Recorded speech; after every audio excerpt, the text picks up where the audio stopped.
Hello everyone, welcome to my YouTube channel. So today I am going to discuss an interesting problem. So the problem says that does there exist a function f from R to R which is continuous at every rational number and discontinuous at every rational number. So I hope you all know the example of a function which is continuous at every irrational number and discontinuous at every rational number.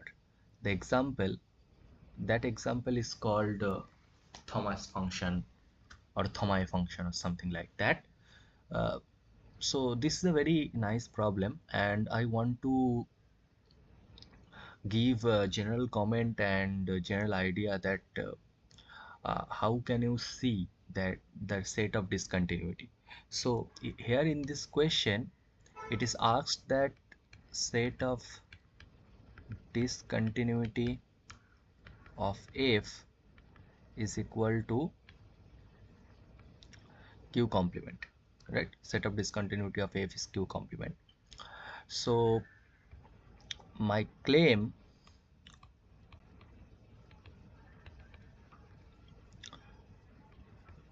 set of discontinuities sorry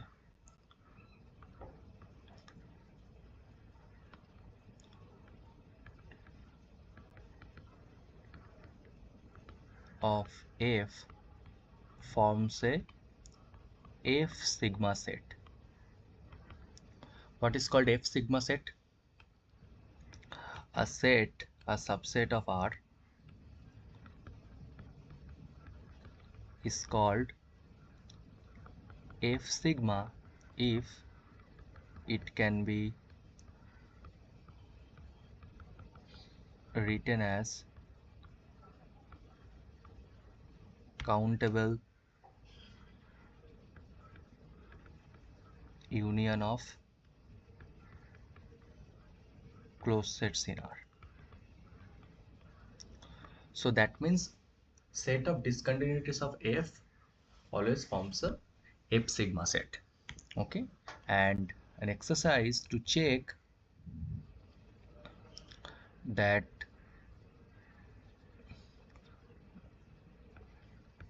q is a f sigma set but q complement is not f sigma. By the way, there is another set is called G delta, which is countable intersection of open set, which can be written countable intersection of open set, but that is different. So I don't want to introduce this. You can just search it in Google, that f sigma G delta. You will get enough information. So your task is to show that q is a f sigma set but q complement is not f sigma. So if you can show this, then your answer is done, right? There doesn't exist any such function, because if there exists such a function, then set of discontinuities is q complement. Then by this theorem, my claim, this is a theorem actually, so by this theorem q complement must be f sigma, but q complement is not f sigma. Hence this answer is this this is actually false. Okay, this is an interview question, so this is actually false. Now how to prove this? The proof is very straightforward but slightly conceptual. So how can you show that? So okay, so observe, say let df equal to set of discontinuities of f. Okay, so a belongs to df, that means f is discontinuous at f if and only if, by definition, there exists an epsilon greater than 0 such that given any delta greater than 0 we have mod fx minus fa is greater or equal to epsilon for some x belongs to a minus delta to a plus delta, which is basically the negation of the statement f is continuous at A, right? So we know this. Okay, now we define, say, a term, say oscillation of f on I, where I is any open interval. So this is denoted by this. It is basically supremum of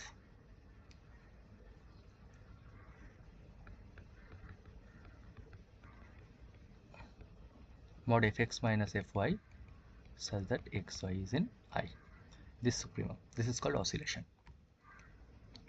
And then we define oscillation of f at a point is basically denoted by this, same as infimum of oscillation of f on interval I, where A is an interval containing I. This is infimum. Okay.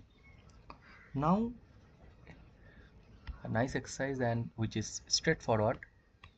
A nice exercise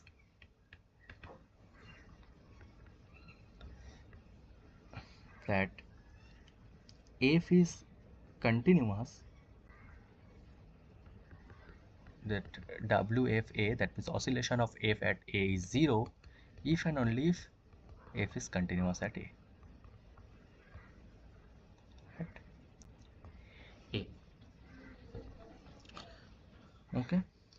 Now that means if A belongs to DF, this will imply oscillation of f is non-zero, and that will imply oscillation of f A is greater than epsilon for some epsilon, because obviously oscillation is always non-negative. So if it is non-zero, that means it is greater than some positive quantity, which is epsilon. So that means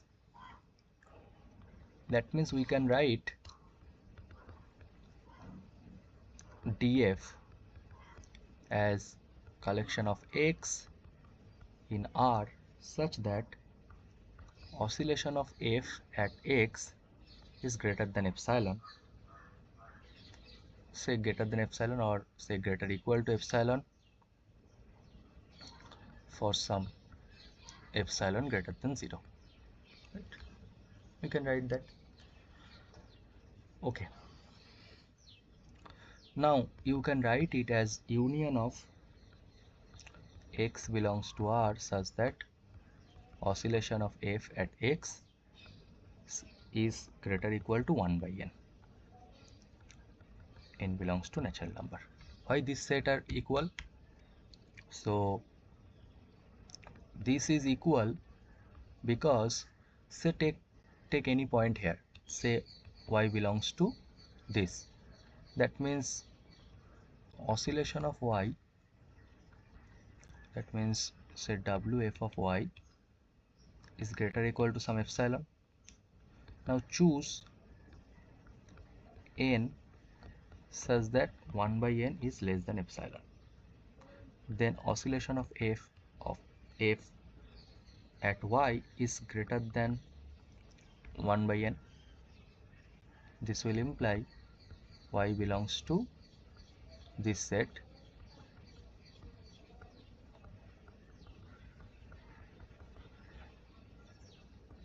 right? And conversely, you can take for any 1 by n, you can take 1 by n to be that epsilon, and you will get this. So that means basically you write df as countable union of sets.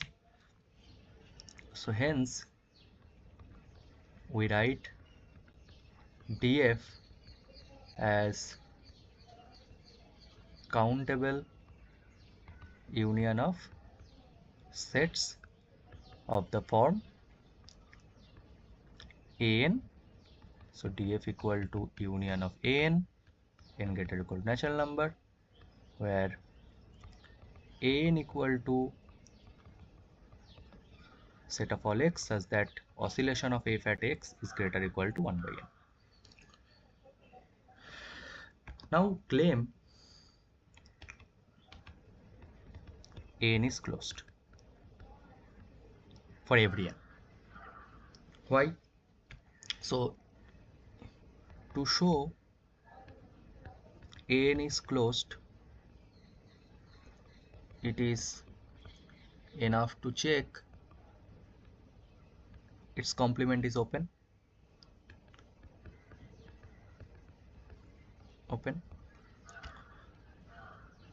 So fix n equal to say k, that means r minus ak is set of all x in R such that oscillation of f at x strictly less than 1 by k. Now let x naught belongs to this set.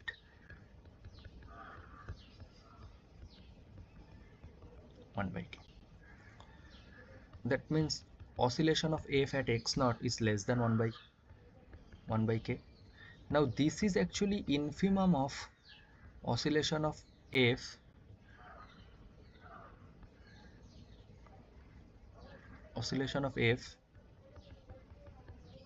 on interval I where x naught contains I.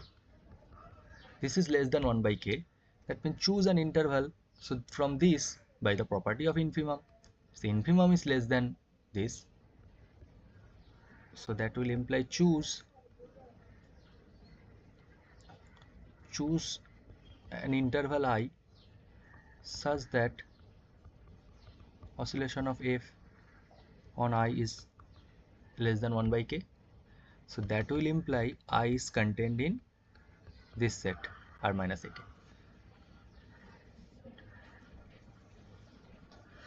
Hence, and I is an interval containing x naught.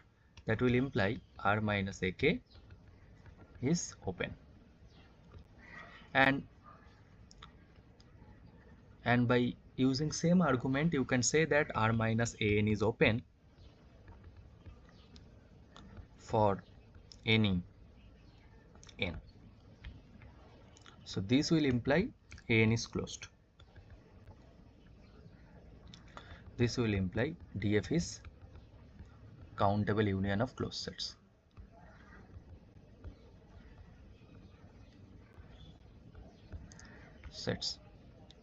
which is same as DF is F sigma.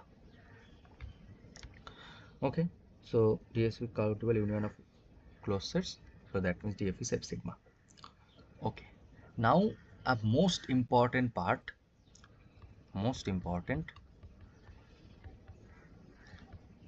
that, so we have seen that if f is a real valued function from R to R, then set of discontinuities forms a F sigma set. Now its converse is also true. Okay, I want to give you it as an exercise. If you can't get it, you can just search it in Google and you will find it. But I want to tell you the statement. It's a very nice statement. Statement is, given any F sigma set, say F sigma subset of R, we can construct F from R to R such that DF is, given any F sigma subset, say K, DF is K. That means converse is also true. Okay, very important. And since I have already told you that Q is an F sigma set, which is pretty obvious because you can write Q to be countable union of singleton, but Q complement is not F sigma. You can easily see it. So since this happens, so that's why set of discontinuities of F cannot be Q complement. Hence, there doesn't exist any such function satisfying this property. Thank you.